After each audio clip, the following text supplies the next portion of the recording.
So, Brian, we're going to talk about your love for skateboarding. Oh, we're moving into skating now? Yes. All right. Let's When did get you it. first begin skateboarding? Probably like maybe when I was 13, 12, 13. I want to say, I want to, maybe like 2000. And I suck at dates. Probably like 2008, 2006. But I'm 28 now, so I've definitely been doing it for a long time at this point. When did you start taking this seriously? Probably when I moved here.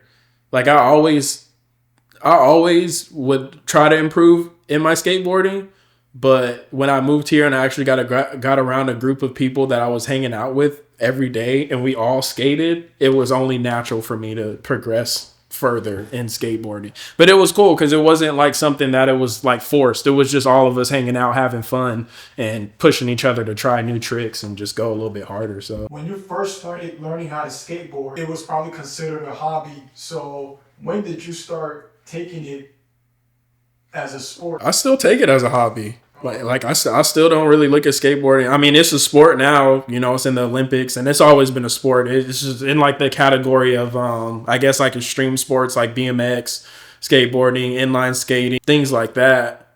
But I've always like I think that's one of the reasons why I still do skate is because I just look at it as a hobby. And like of course every kid wants to go pro at some point, and it's like but the climate of skateboarding nowadays is ridiculous. Like you have 5-year-old Japanese kids doing stuff that you would never even thought was possible. And like anybody who's watching that really keeps up with skateboarding knows like these kids coming out of Asia and just little kids in general are just killing the game right now. Like doing stuff that you wouldn't have thought was possible or you didn't even see pros do back in the day, like before like cameras were prevalent and everybody was posting clips all the time. Like you would watch video parts and you'd be like, damn, that's crazy. And then now you see kids on like Instagram doing 360 flip board slides and crooked grinds down like 16 stairs and just it's ridiculous. But yeah, it's always been a hobby for me. I enjoy it to the point where it's like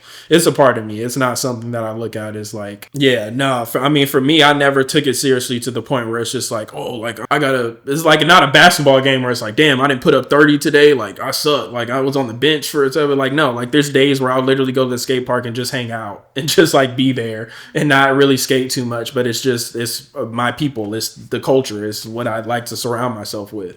What are the pros of skateboarding? You learn a lot about yourself and I guess the people who you surround yourself with. Like, I mean, it's something that one of the most prevalent sports when it comes to like resilience and making sure like you are gonna get back up again after you fall, and which is like a good life lesson in and of itself. Like I feel like if you can skate and you can take that first slam, which is the like determining factor for a lot of people when they skate. Like they'll get on your board, they'll be like, "Oh, let me get on your board," and they'll try to do an ollie, and then they'll slam and they'll eat it, and they'll never touch a board again. Like it's so many people I've talked to where they're just like, "Yeah, I was just messing around, and then I took a slam, and I was like, nope, this isn't for me." But I think like if you can get back up again, that'll set the tone for not just like your future in skateboarding, but just your future in life in general.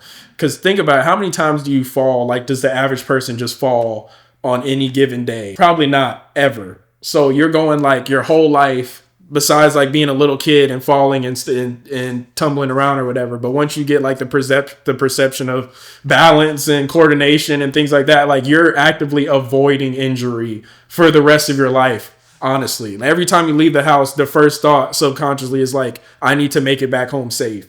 So everything you're going to do is going to be to avoid any sort of injury. So like as a skateboarder, you're intentionally putting yourself in harm's way for the sake of like landing something one time that took you 100 times. You fail 100 times to try to get. Yeah, like falling is just a good lesson that skateboarding teaches you that can help you in life too. What are some stereotypes associated with skateboarding? Like there's so many bad ones, but it's changing though. I feel like as people are getting away from like the inception of skateboarding into like the punk rock aspect of it all, and I can't even really speak on that too much because I was born in 1996. Like I don't know what it was like to be a skater in the 70s and the 80s and stuff. For Like example, I know like when I was in high school, like if you wore Vans, yeah, Chuck Taylors, then it's just like, all right, like you probably listen to rock music. If you right. listen to rock music, and most likely you're a skateboarder. Right. Yeah. Like, I mean, I was called white boy growing up my whole life. Like I was wearing skinnies and I would wear Vans and my skate tees, DC, Etnies, Nike SB, Element. There's so many different ones. Spitfire. I got a Spitfire hoodie on right now. This is a wheel company, but yeah, like I guess the perception of, oh, like if like for me that was a big one that I had to like kind of struggle with, but at the same time I didn't care because like I don't really care too much what people think. But yeah, like white boy this, white boy that, like you constantly do drugs, you're just a degenerate. You're not you don't contribute to society in any way. But I feel like a lot of that with it like coming into the Olympics and it becoming more mainstream, a lot of people are seeing like, okay, like it is a sport, it's no different than somebody who plays volleyball or swims or does anything like that. It's just, I think the inception of it all is what kind of created that narrative, like it coming out of like punk music and like heavy rock and like all that stuff. So it kind of like it's like an anarchist type of mindset that skaters have already, but it's not in a way of like rejecting society. It's just like, okay, we're gonna live by the rules like that we make, but also be respectful. Like I would never, if I go to a skate spot like street skating, not going to the park, you'll get kicked out of spots sometimes. Like they'll have security. It could be somebody could be angry, whatever. It's like I'm not gonna be like, oh, like go to hell, like blah blah, like tell them off. Like there's a lot of people who can be like disrespectful, and even growing up skating here, there'll be times we have run-ins with the cops, and it's like a couple of the homies want to like kind of like back talk and like try to come off as like, oh, like too cool or like I don't care, whatever. It's like, bro, like just be respectful and go about your day. Like we don't need it. It's already tough enough without all this outside like people trying to look in and create this narrative of what a skateboarder is, when it's just like we're just out here trying to have fun at the end of the day. At least I am. Have you ever experienced racism skateboarding or have witnessed it?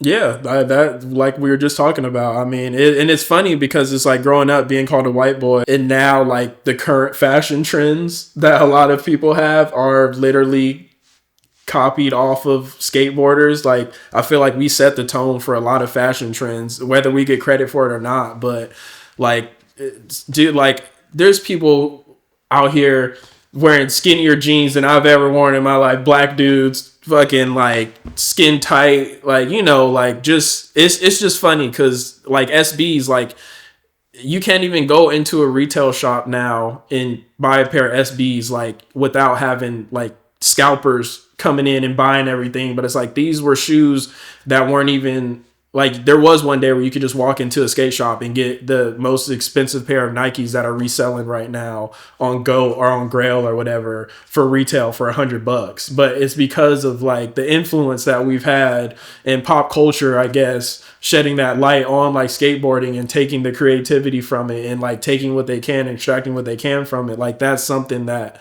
has like pushed that out there too. So now it's like, and that's like you have people who don't even like really fuck with the culture or like know much about the culture or the hobby in itself, but they like the fashion, they like the trends, they like the lifestyle of it all. So they want to like take from that and just like leave the rest behind.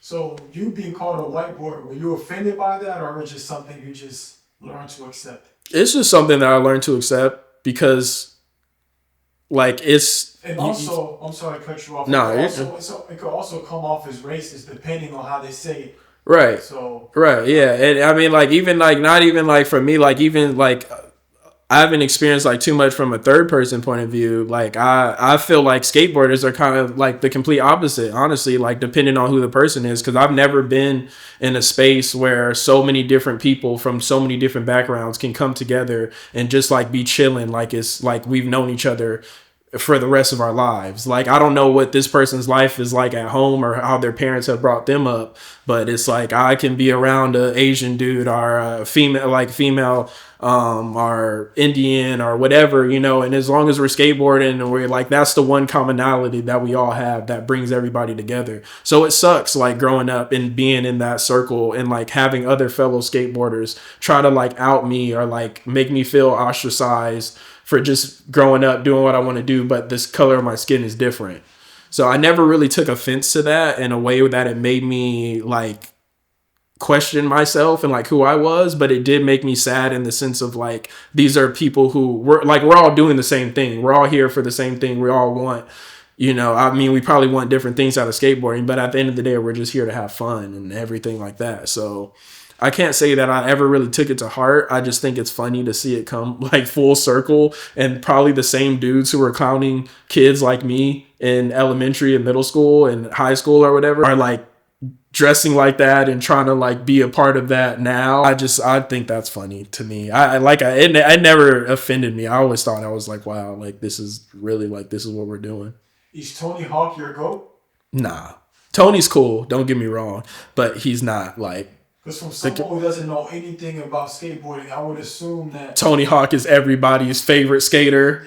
Yeah, nah, he's cool. Like, I mean, he's cool. I don't know him personally, but I think Tony did like wonders for the skateboarding world. It's actually like a really cool documentary too, if you want to dig deeper into that, because he really got successful. I mean, he had Birdhouse, he has his clothing brand and everything else, but what really put him on the map is at the X Games one year, he landed this trick called a 900, which is basically, what you got, a 180, 360, 540, 720, 900. So that's basically like 5 consecutive spins in a row.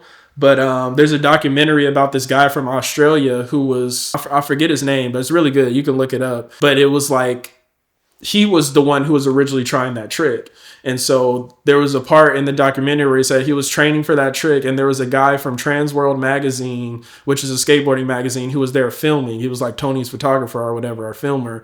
And so I guess he was like watching him try that trick, and the guy who was trying the trick ended up getting like his spot banned from the X Games or whatever. And so Tony tried that trick, but they gave him like, it was for like the best trick contest. Usually only have 1 or 2 runs, maybe 3, but he got like infinity tries until he landed it. So he always felt like he was cheated out of that spot, which kind of shed a different light on that whole situation for me, because I was like, you know, if you skateboard, you grow up like, oh, Tony Hawk's the first person to do 900, like that's what put him on the map, whatever. But then like seeing that side of it, it's like made you question like, like, is there more to the story than it is? But it's all speculative. Like, this is, he could just be, the guy could just be sour because he never got his shot. But yeah, no, but Tony's cool, bro. Like, he wasn't really my generation, I guess. So like the people I grew up watching more were like Paul Rodriguez, Sheckler, PJ Ladd, Alex Midler. There's so many good skaters out. But yeah, I got respect for all of them, man. They all did their thing. I'm not shooting down on those names you listed. Yeah, they're just not as prevalent. Like I said, they're not. They haven't. I mean, they've achieved great things, but it hasn't been to the success of like this. Let's say you're an outsider. Let's say you play soccer. Yeah, you're thinking of like Pele. Yeah, you don't know anything about basketball. You know? You just know MJ. Yeah, right. You're thinking about the GOATs. But then to those who are into the sport, they'll be like, oh no, MJ's not the GOAT. Right. And you got Kobe, you got Shaq, you got LeBron, you got, you know, whoever. Well, from those that know nothing about that sport, there's just that one guy that just made the game prevalent. Yeah, I mean, Tony, he's up there for sure. He's definitely made himself into a household name. So those names that you listed, like Paul Rodriguez, I'm guessing those are more influential names. Yeah. Oh, okay. Yeah. I mean, I guess just more. I can't even say for like the common folk, like, but yeah, those are like people that.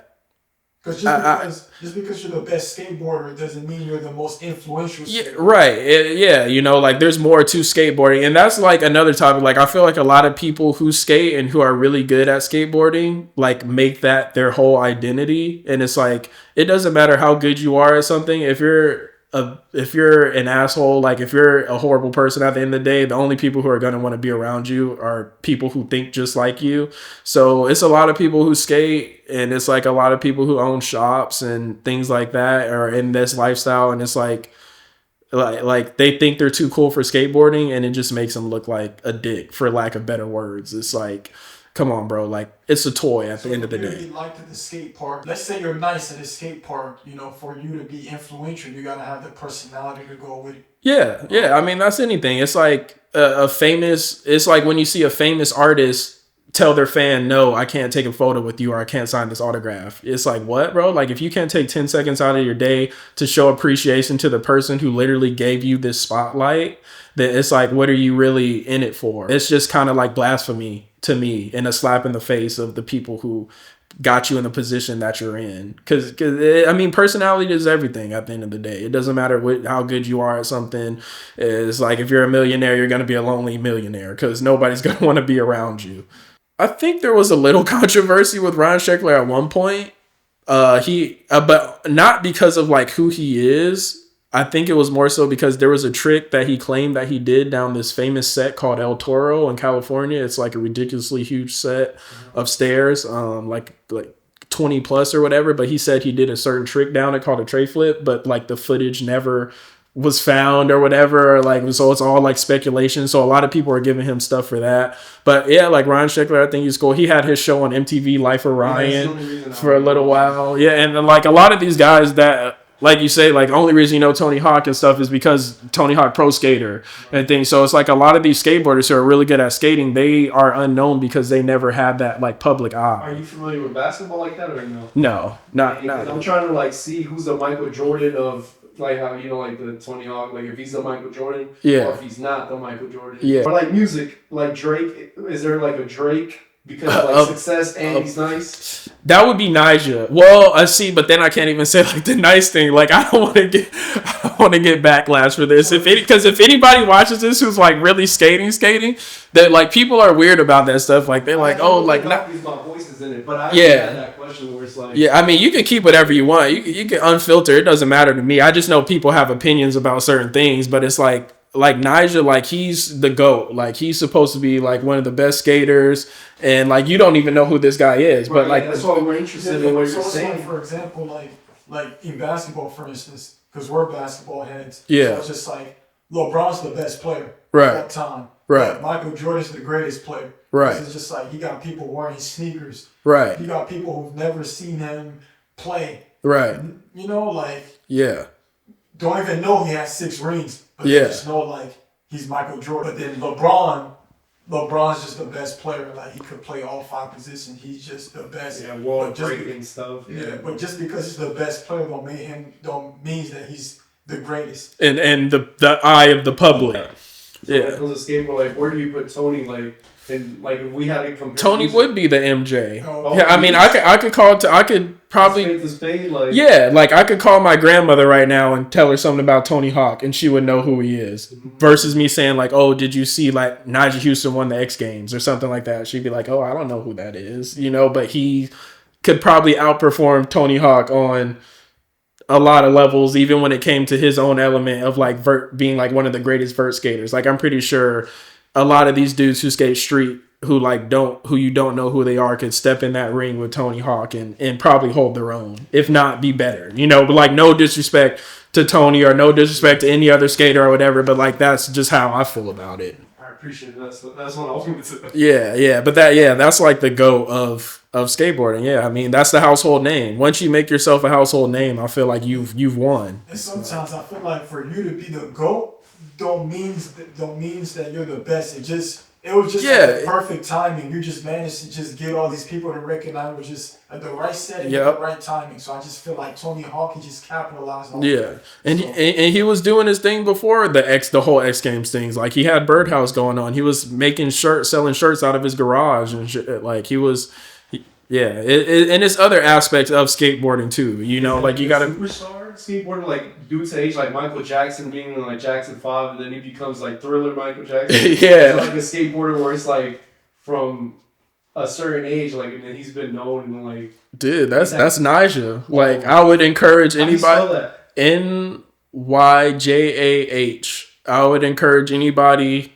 As much as like as controversial of a skateboarder as he is, because a lot of people see him as like arrogant and cocky, but a lot of people just hate on him because he's so good. Like to keep it real, at the end of the day, like a lot of people just hate on him and they don't like how like perfect his skating is. Like a lot of people, oh, you skate like a robot. That is just like it's just that confidence. Yeah, and I think that's really what it is, because if you go watch like some of his earlier stuff, like this kid has been skating for forever. So if you go watch like some of his earlier stuff on Element when he was younger, like his dad literally, there's documentaries on this kid, and like his dad literally took him out of school and was like, no, like you're gonna skate all the time, like you're too good. Like his whole parents had a falling out and everything, and like pretty much, and that's why that was like the perfect analogy of like going from the Jackson 5 to Thriller. Like he went from skating like he was probably the best out of the family. You know what I'm saying? His dad honed in on that, and because of that, it took him to where he is now, and that's winning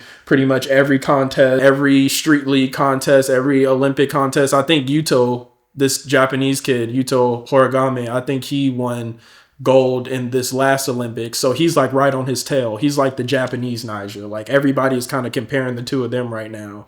But yeah, he would be like the Jackson 5 of skateboarding, I feel like. So you describe injuries that happen at the skate park, but have you ever seen a freak accident? So there's injuries and there's just a freak accident. Have you ever witnessed it? I don't think so. Like something that was just not supposed to happen and you just witnessed it. I'm trying to think back. I don't think I've ever seen anything like too crazy go down in front of me, like injury wise. No.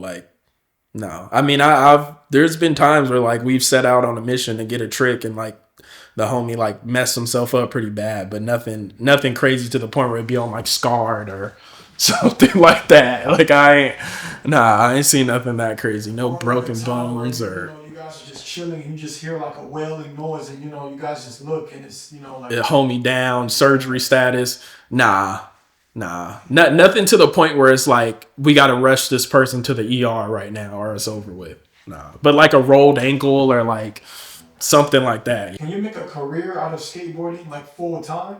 I think so, but I think you would have to be involved in other aspects of skateboarding and not just solely skateboarding itself. Like you have to capitalize on the foundation of you being a good skater and then using that to like branch out into different avenues of either like the world of skateboarding or like different things. Like, and that's where sponsorships come into play for a lot of these guys. Like they'll be really good at skating, but then they'll get a sponsor with like Mountain Dew or Rockstar or Red Bull or something like that.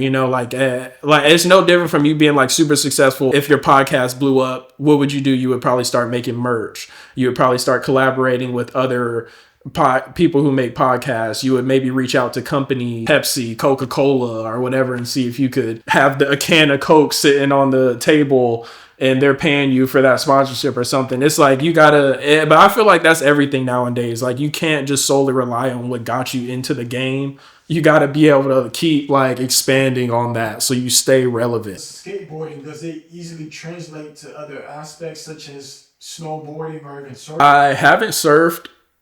Funny enough, growing up around water, I've never surfed before. Snowboarding I did one time when I was really young, but I don't think I was skateboarding at the time, so it was a little difficult. But this past snowfall that we had, I like took a board with no trucks and like went on a hill and just was like snowboarding down it or whatever. I felt like it helped. It definitely helped. Just balance wise, I would like to try it again on an actual snowboard. But a lot of people tell you with snowboarding, it's more in like your core than it is your legs. And there's no bailing from a snowboard once you're in the air. So I feel like it does translate, but everything has its own like fundamentals at the end of the day. I think if you're more comfortable putting yourself in like riskier situations or like sketchier things like that, then you'll have more confidence going into it, which helps you gain more skill quicker. But I think they all have their own like thing. Like I couldn't hop on any skis. I'd probably suck at skiing. Describe skateboarding pre-pandemic and post-pandemic. Basically, like, is it losing popularity?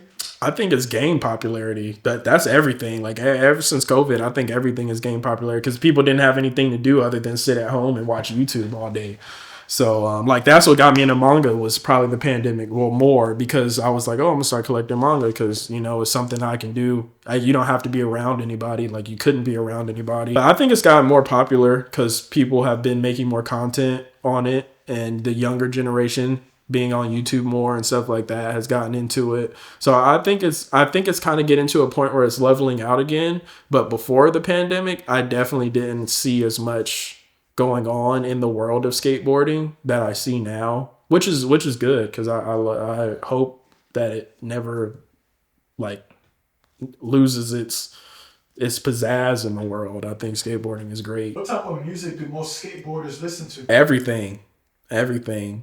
I say a lot of it now is probably a lot more underground stuff and like a lot more trap because people make edits. They'll get a bunch of clips and then they'll make edits and stuff. So, but it's everything. I mean, skateboarding is so diverse, dude. Like you can't even put it in a category or you can't put anybody who skates in a category, because I feel like even just being a skateboarder in and of itself, you're just already kind of like outside of the norm. So I used to listen to rock all the time. I listen to more underground now, but I can still listen to everything. So what was your first trick? First trick, a ollie, which I think most people's first trick is a ollie. How long did it take for you to perfect it?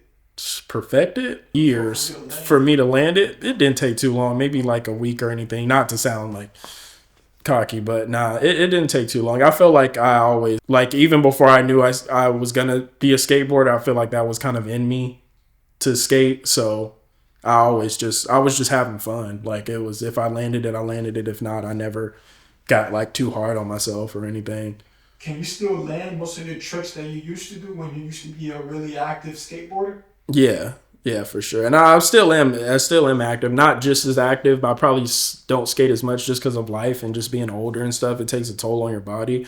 But yeah, I want to push myself more. I feel like that's what I need to do. I need to push myself more and actually start trying to progress even further, because, you know, just like with anything, if you get to a point of comfortability and then it becomes something that's like a little bit more stagnant, so it's like I'm not pushing myself as much as I used to, which is something that I want to do more of to kind of keep that spark alive. How competitive does it get at the skate park?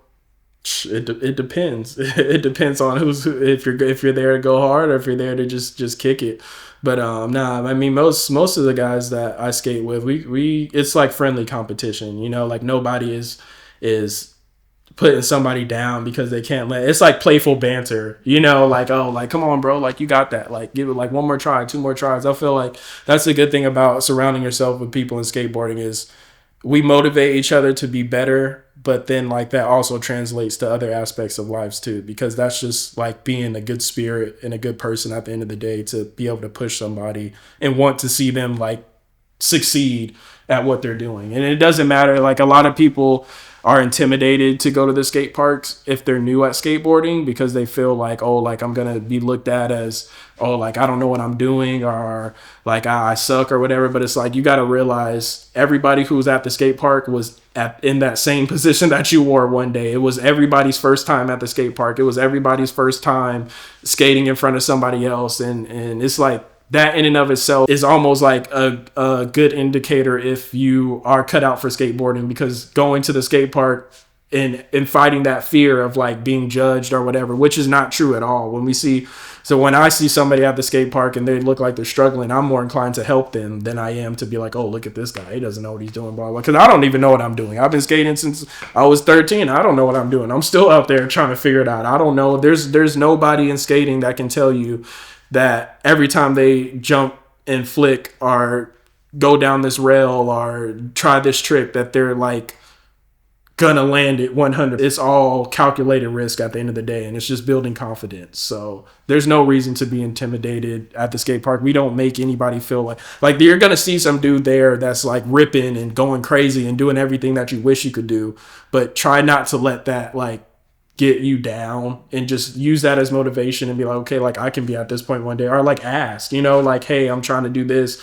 can you help me? Like, people are really friendly at the skate park. A lot of people have this narrative that like skateboarders are like dicks or like standoffish or like too cool or whatever. Like, yeah, some of them are, but for the most part, it's just we're just normal people who skateboards. How do you become a legend at a skate park? I mean, you just gotta be putting in work. Like, there's definitely, I'm pretty sure there's that one dude that comes and is just like, yo, like, pointing. Yeah, he's here. Yeah, I mean, that could be like my homie Trey, my homie Julio. Those guys, dude, they're like super good at skateboarding, and it's just those people that you see. To make you a legend at a skate park, I feel like you're just that guy. Like, you pull up and you're just good at what you do. But then it's like to be loved or hated. I feel like that's the big thing, because like I said, you could be the guy who's the best, but you pull up and you're like super standoffish, like you're there like, oh, like, I'm too cool for you or whatever. It's like, okay, oh, here's this guy again. You know what I'm saying? Like, he's going to kill it, but I don't even want to be here anymore because I'm going to try this trick and he's going to come right behind me and do the same trick.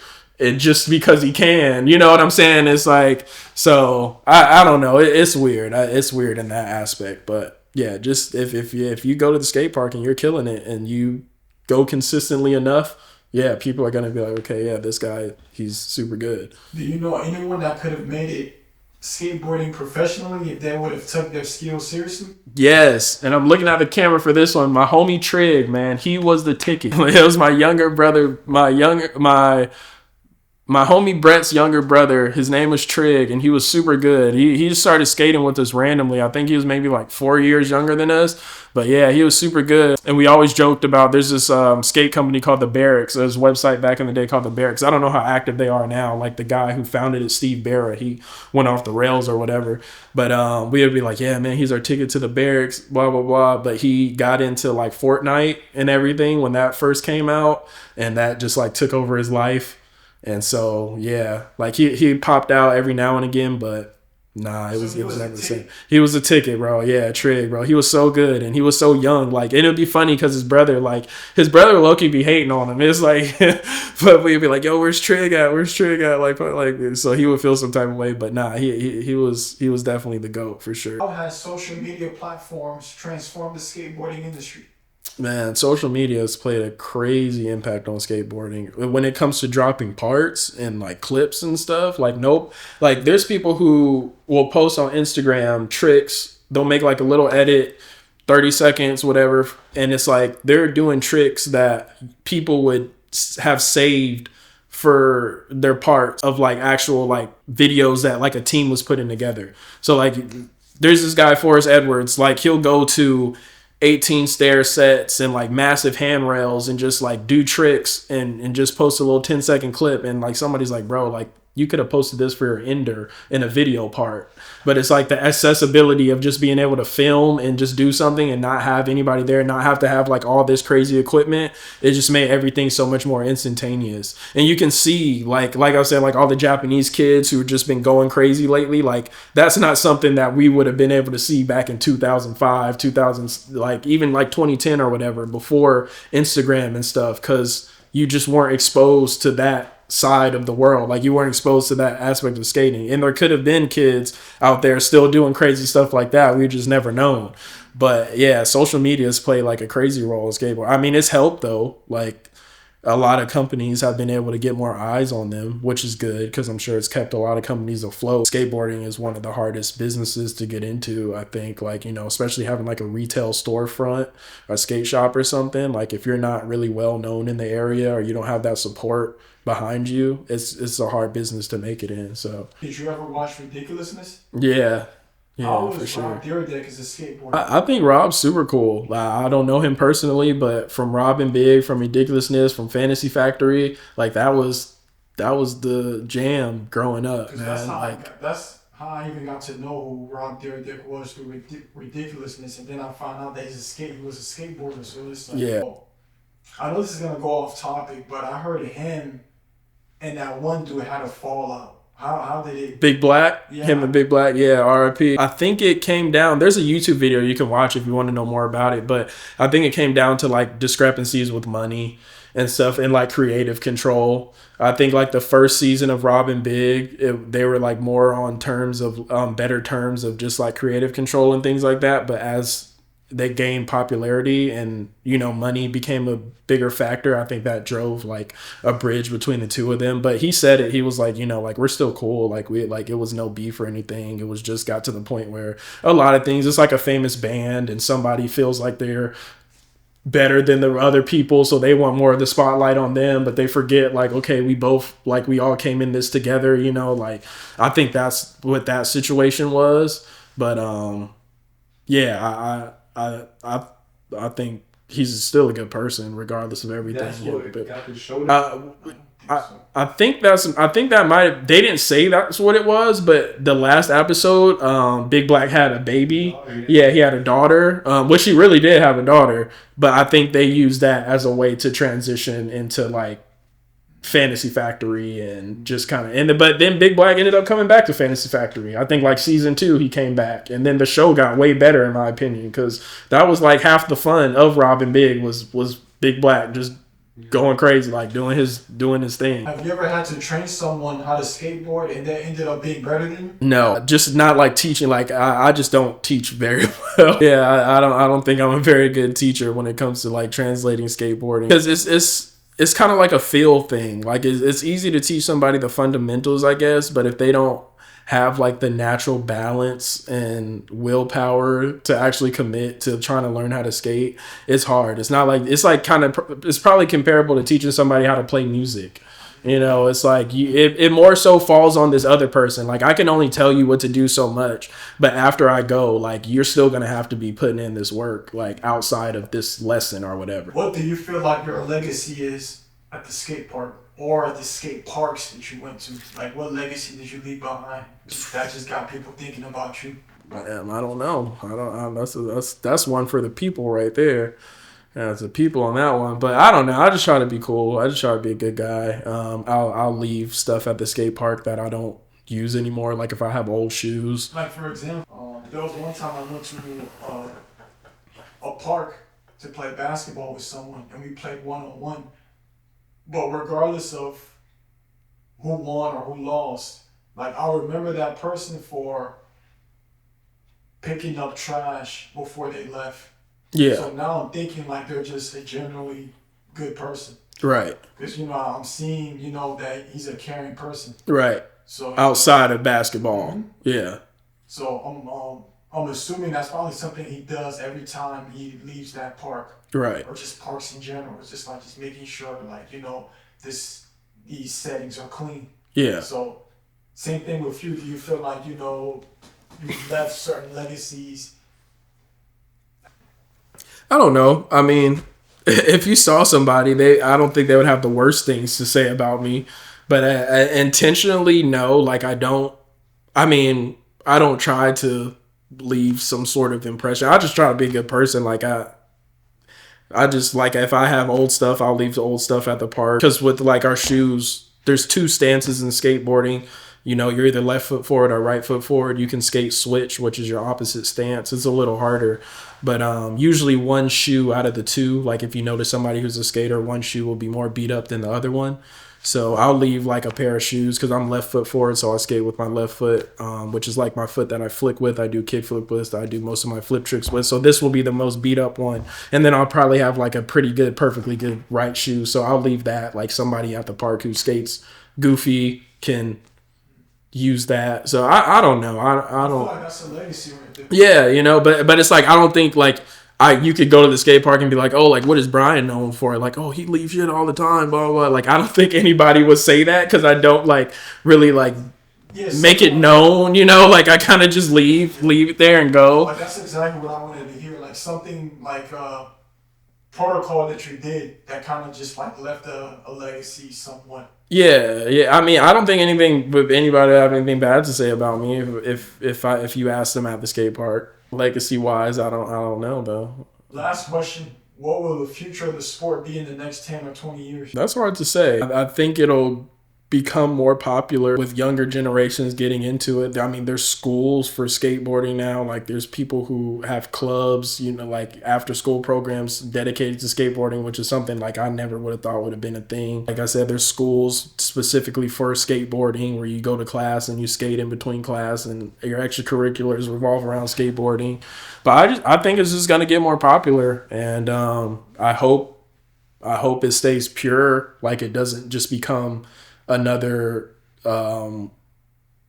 like soulless sport where it's like more monetized than anything, and like people are just obviously there's always going to be people who are getting into something for the money and the fame and stuff, but hopefully it just doesn't become something where it's like, oh, it's super lucrative, so we're just going to take the soulless aspect of actually like skateboarding out of it and just make it into another product that we can sell and market. Because you don't see advertisements for skateboarding on TV.